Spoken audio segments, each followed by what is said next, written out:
Bonjour, on va commencer une nouvelle semaine de cette pause et on va parler de l'irruption de Dieu. Joseph, il avait prévu se marier, avoir des enfants, travailler avec son métier et il était fiancé à Marie.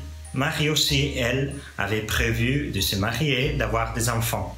Mais il y a quelque chose qui a changé tous ces plans qu'ils avaient prévus. Et c'est Dieu qui est intervenu dans leur vie. C'était l'irruption de Dieu dans leur vie. Quand Dieu a créé le monde, il a créé un monde matériel, il a créé aussi un monde spirituel.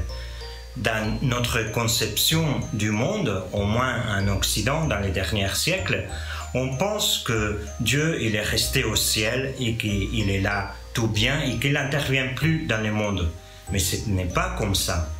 Dieu, il intervient dans le monde. Dieu, il agit dans notre monde et dans notre histoire. Et comment le fait-il? Il le fait d'une façon qui est capable vraiment de changer toute notre vie, de changer notre existence, de changer notre histoire.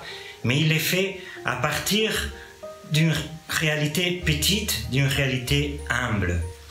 Dans la Bible, il nous est dit dans l'Évangile que le royaume des cieux est comme la sémence de moutarde, la plus petite des sémences, mais que quand elle grandit, devient un arbre qui est capable d'accueillir les oiseaux du ciel.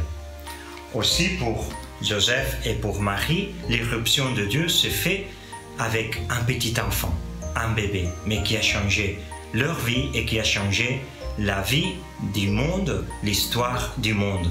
Comment se préparer à l'irruption de Dieu? De deux façons. La première, être attentif en demeurant dans la présence de Dieu. Comment on peut y demeurer?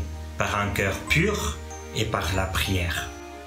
La deuxième façon de se préparer à l'irruption de Dieu, c'est en mettant Dieu à la première place. Comme la Vierge Marie, voici l'esclave du Seigneur, voici la servante du Seigneur, qu'il me soit fait selon sa parole. La vie de Joseph et de Marie a été bousculée par l'irruption de Dieu à travers ce petit enfant Jésus. Leur vie à partir de ce moment-là, ça n'est pas passé tel peut-être qu'ils avaient prévu. Ça n'a pas toujours été facile et ça a été aussi source de souffrances, des épreuves. Mais par l'irruption de Dieu, en accueillant la présence de Dieu dans leur vie, ils ont trouvé vraiment leur bonheur et leur fécondité. C'est ainsi aussi pour chacun de nous. Est-ce que tu es prêt à l'irruption de Dieu?